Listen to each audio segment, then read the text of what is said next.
The rain had been falling for 3 days, turning the clay roads of Briar Hollow into rivers of red mud that swallowed wagon wheels and carried away the bones of small things.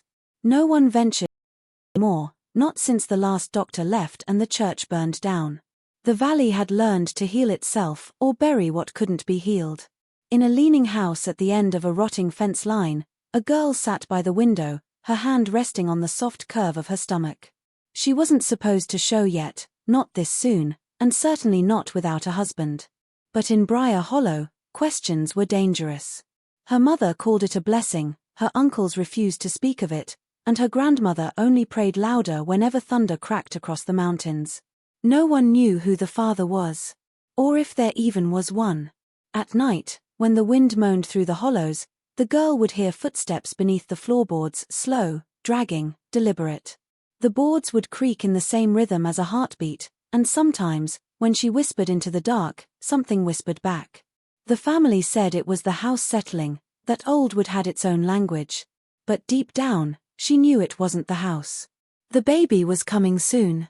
And whatever waited beneath that house wanted to be there when it did. Briar Hollow was a place that time forgot, a patch of land so hidden between the Appalachian ridges that sunlight barely reached its valley floor before vanishing again behind the peaks.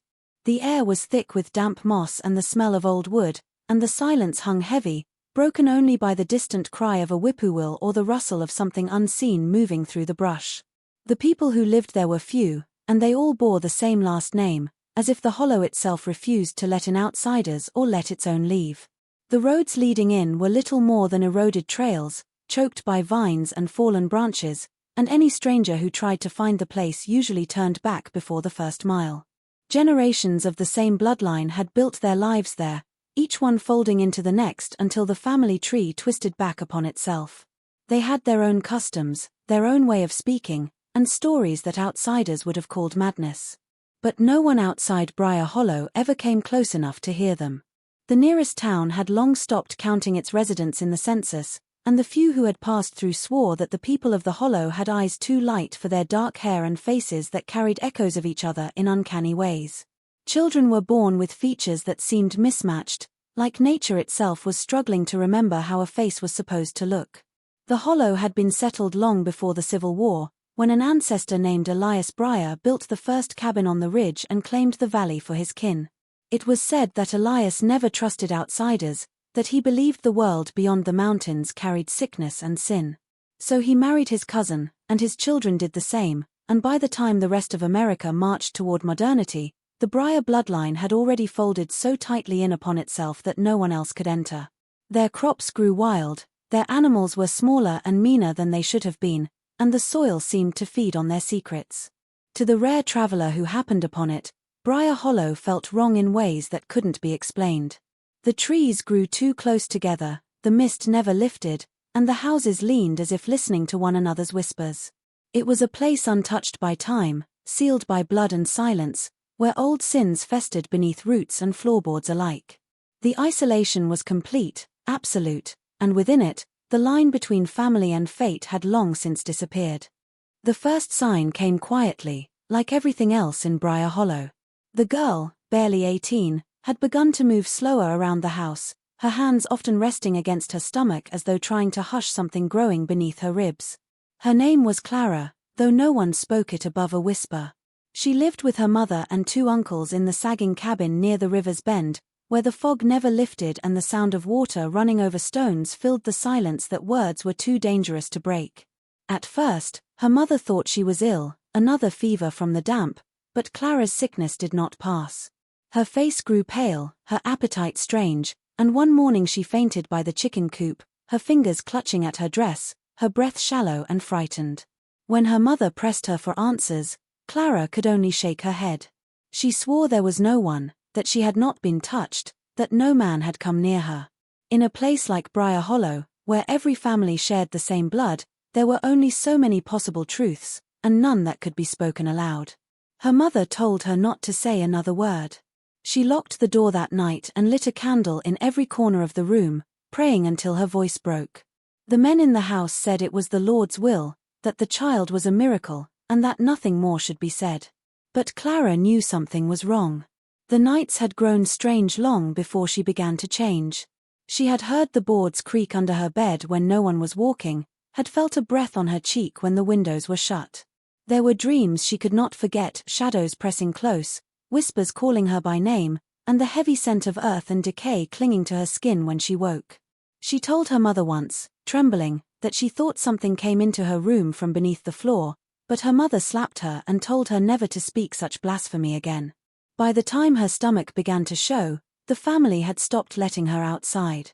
The neighbors, what few there were, noticed her absence, and whispers began to spread through the hollow like smoke. Some said she had been cursed, others that she had brought shame upon the family. The truth was something no one dared imagine.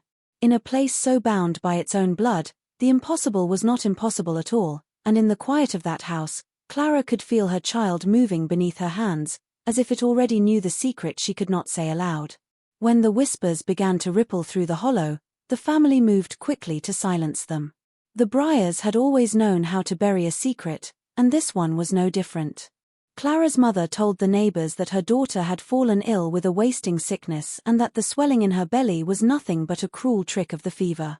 No one questioned her too closely, because in Briar Hollow, people learned early that curiosity could be dangerous. The family carried themselves with the cold composure of people who had done this before, sealing shame behind locked doors and calling it divine will. When Clara cried at night, her uncles warned her to keep quiet, reminding her that sound carried too far in the valley. Her mother told her that talking about it would bring sin upon the house, and so she learned to press her hand over her mouth when the pains came. The family refused to let her see a doctor, not that one could be found within miles. The nearest physician had stopped visiting years ago, after finding too many things in the hollow he couldn't explain. Clara's mother said God would decide the child's fate, that the Lord had chosen her womb for a purpose beyond mortal understanding. In the dim light of the cabin, candles burned beside cracked family portraits, and prayers were whispered over the girl's body until the air grew thick with wax and fear. It was as if faith had become a weapon, used to keep her quiet and the truth contained. Outside, the few who dared to speak of Clara did so in hushed tones. Some claimed they had seen a man sneaking to the cabin after dark, though no one could describe him. Others said they heard her name being called from the woods, the voice sounding like someone long dead. The family's denial only deepened the suspicion. They avoided church gatherings, stopped trading at the mill, and built their own fence higher, as though it could keep the hollow from seeing what they'd done. Inside the house, Clara grew pale and thinner except for the swelling in her stomach that pulsed with life she no longer understood. Her mother kept the windows shut and the curtains drawn, the air inside so heavy it felt like breathing through cloth. When Clara tried to ask about the father, her mother would stare at her with wide, trembling eyes and say that some things were better left unspoken. In that silence, Clara realized that the greatest fear in her family wasn't what the neighbors might think, it was what the child might reveal when it finally came into the world. The storm began before sundown, rolling over the mountains with a sound like the earth itself splitting open. Rain struck the tin roof in violent sheets, and the wind howled through the hollow, bending the trees until their branches clawed at the cabin walls. Inside, Clara lay on the dirt floor of the root cellar, her body trembling as the first waves of labor tore through her. Her mother had insisted she deliver the child below ground, where no one could hear, where no one could see what might come of her. They said it was safer that way, that some births were not meant to be witnessed by the living. The candlelight flickered against the stone walls, throwing long, quivering shadows across jars of pickled vegetables and sacks of potatoes. The air smelled of damp soil and fear. Above her, the house moaned under the storm's weight. Her mother's footsteps moved back and forth across the floorboards, sometimes stopping, sometimes whispering a prayer. The uncles stayed upstairs, silent and waiting, their faces pale and grim in the lamplight. They refused to look at each other, as if one glance might shatter the fragile lie they were all clinging to. No one dared go down to help her. Clara was alone, except for the sound of her own ragged breathing and the low hum of the storm pressing against the walls. When the pain reached its peak, she bit down on her sleeve to keep from screaming. The candle guttered in its holder, nearly going out, and the room sank into near darkness. The smell of blood mingled with the earth. Between the thunderclaps, she heard something else, a slow, dragging sound from the far end of the cellar, like a boot scuffing across dirt. She froze, her body slick with sweat, her eyes straining to see through the shadows. The noise came again, closer now, accompanied by a faint rasping breath. She whispered for her mother, but no answer came, only the pounding of rain and the pulse of her own heartbeat in her ears. The next bolt of lightning lit up the cellar window for a heartbeat, and in that brief flash, Clara saw something that made her blood turn cold, something crouched in the corner, its outline too still, too human, and yet somehow wrong. The candle flickered violently, and the next moment, the cry of a newborn split the air, shrill and twisted, echoing through the cellar like a voice that didn't belong to this world. Upstairs, the family flinched, and Clara's mother began to pray louder, drowning out the sound as if refusing to hear the truth in it. Outside, the storm raged harder, as if the hollow itself recoiled from what had just been born beneath it. When morning came, the storm had passed, leaving the hollow drenched and silent. The cabin stood hunched beneath the grey sky, its windows dark and unwelcoming. In the root cellar, Clara lay weak and trembling, her body drained, her eyes fixed on the small bundle beside her. The baby barely moved, its skin pale as wax, its breaths shallow and uneven. The candle had burned out hours ago, leaving only the dim light filtering through the cellar window. Her mother came down at dawn, her face tight with dread, and said nothing as she wrapped the child in a quilt. She didn't look at it for long. No one did. There was no father to name, no man to claim what had come from Clara's body. When the neighbors asked, quietly, cautiously, her uncles said the father was gone, a drifter who had passed through months before. But no one in Briar Hollow believed that. The hollow didn't get drifters anymore. The family avoided the church, avoided the mill, and when people came to the fence asking questions, they were met with silence or a door shut in their faces. The story changed with each telling, until it disappeared altogether. Inside the cabin, they burned the sheets, the rags, even the wooden stool Clara had gripped during her labor. Her mother said it was for cleanliness, but Clara could feel the fear in every flicker of the flames. The firelight danced on her mother's face, revealing the hollow beneath her eyes. When the smoke drifted up the chimney, Clara thought it carried more than just ash, it carried something unspoken, something that the family wanted to forget. The cellar door was nailed shut the same evening, its hinges sealed with pitch to keep the damp out. But Clara knew that wasn't the reason. They were trying to keep something in. Days passed, and the baby's cry barely rose above a whisper. Its eyes were strange, too light, too still, too knowing. The family moved about the house in silence, each one avoiding its gaze, pretending not to see what they all recognized. When Clara asked her mother who the father was, her mother's hands began to shake, and she whispered, "You must never ask that again." That night, when the child began to cry, the sound twisted in the dark, rising and falling like two voices tangled together. Clara pressed her hands to her ears, but she could still hear it, soft and haunting, echoing through the floorboards. The family said the storm had left the house unsettled, that Oldwood had a way of remembering, but deep down, Clara knew the house wasn't the only thing holding on to the past. As the days turned to weeks, the whispers in Briar Hollow began to change. The people who had once spoken cautiously about Clara's mysterious pregnancy now spoke of other things, things that could not be easily explained away. It started with old Mrs. Dutton, who lived halfway up the ridge. She claimed she saw a figure standing near the Briar cabin one night, watching from the edge of the trees. It was tall, still, and pale as moonlight. When she called out, it didn't move, and when she blinked, it was gone. Others said they heard footsteps near the river after dark, slow and dragging, the kind that didn't belong to any living man. The Hollow had seen many strange things over the years, but this was different.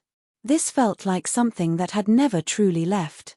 Among the locals, an older story began to resurface, one that had been buried out of respect or fear.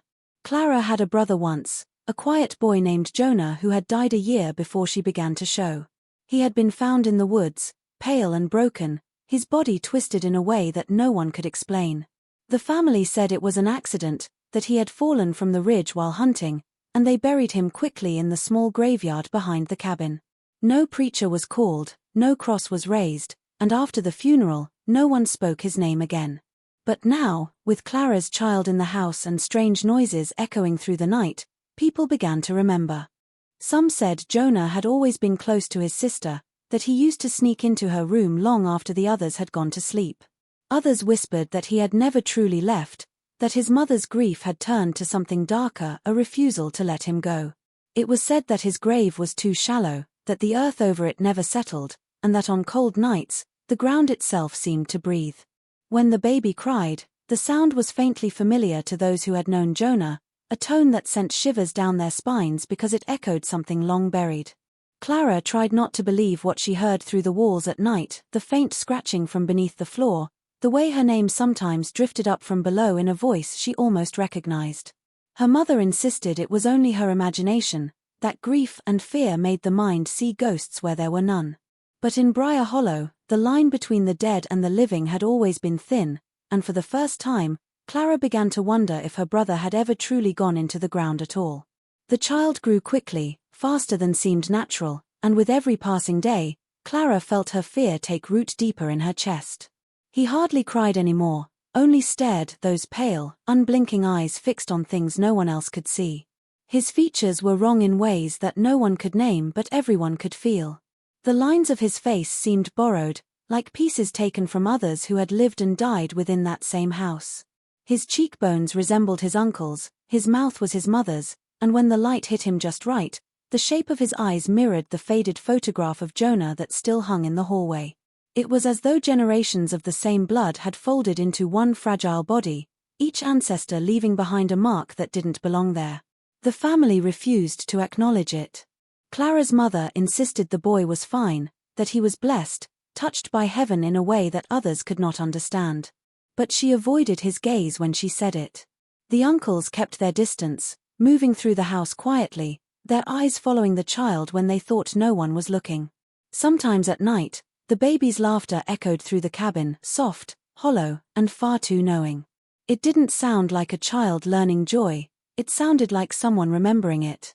Clara would sit awake, clutching the blanket to her chest, her heart pounding as she heard the sound drift down the hallway, followed by the faint creak of the cellar door, the one they had nailed shut after his birth. As the months passed, the boy's resemblance to the dead became undeniable. His hair darkened to the same shade Jonah had, and when he began to speak, his voice carried a strange familiarity that sent chills through the house. He called Clara sister before he ever called her mother. Her mother said he was only repeating what he heard in dreams, but no one dared to ask how he knew. In the mornings, Clara sometimes found dirt beneath his fingernails, small clumps of earth that smelled of the graveyard behind the cabin. The neighbors kept away entirely. They said the child's presence brought bad luck, that crops failed and animals sickened wherever he passed. At night, windows would rattle even when the wind was still, and the faint sound of a lullaby, Jonah's favorite song, would drift from the briar house across the hollow. In the dim light of dawn, Clara would watch her son sleeping and see, for just a moment, the shadow of someone else behind his closed eyes, smiling back at her from a place she could never reach.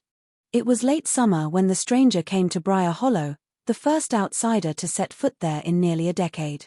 He was a government man, a census taker sent to record the forgotten corners of the country, and he arrived on foot after his car broke down miles back on the washed-out road.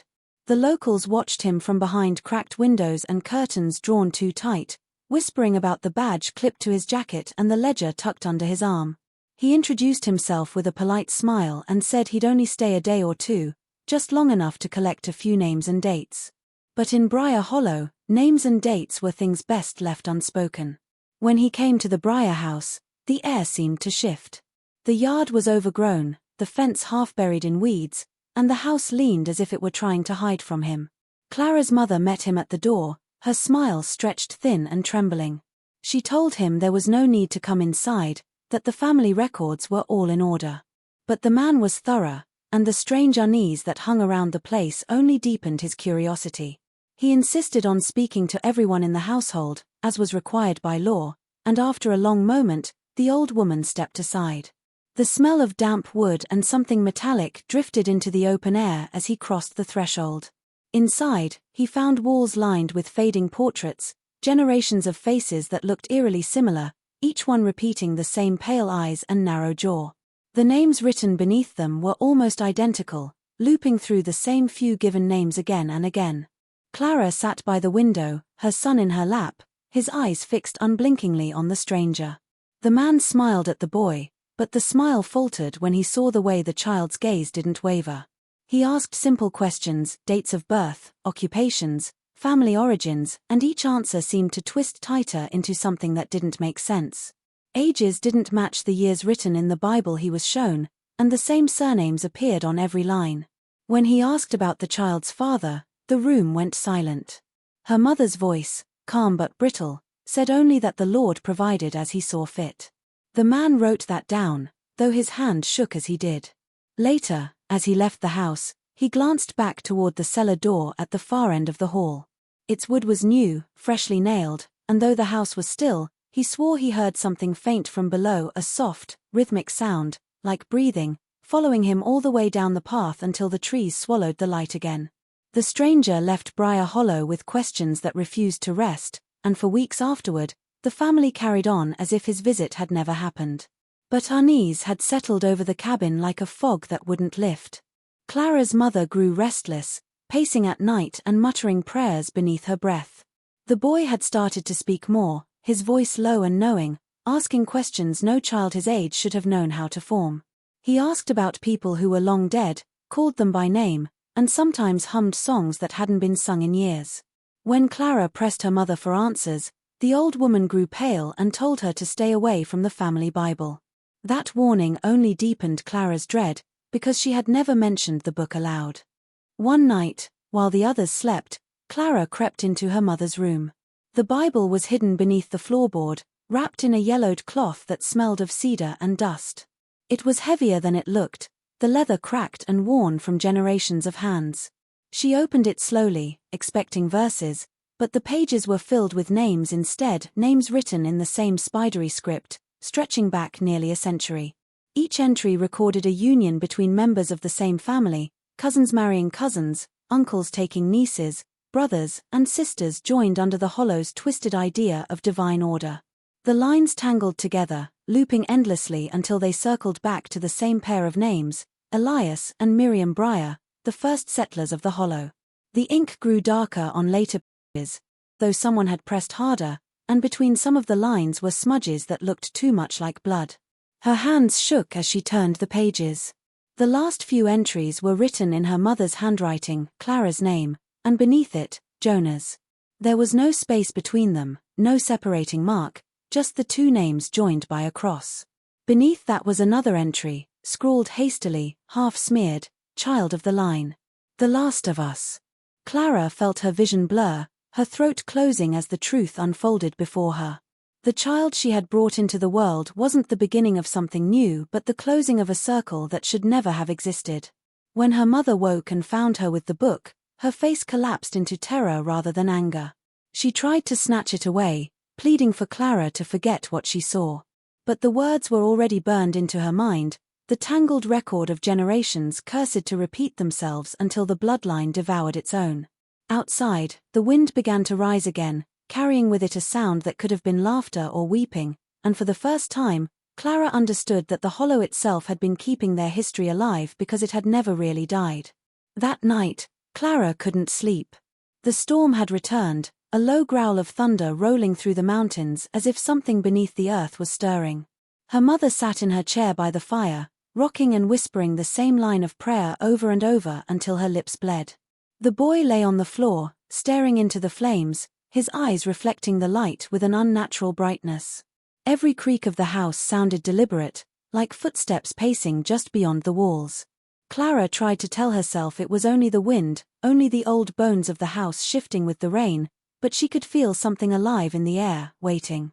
When the fire flickered low, the boy spoke. His voice was soft, too calm for the storm outside.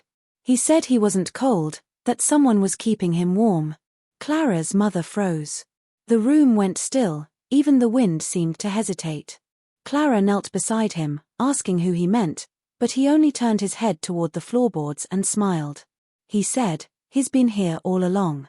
Her mother began to shake, whispering that the Lord was testing them, that they must not listen.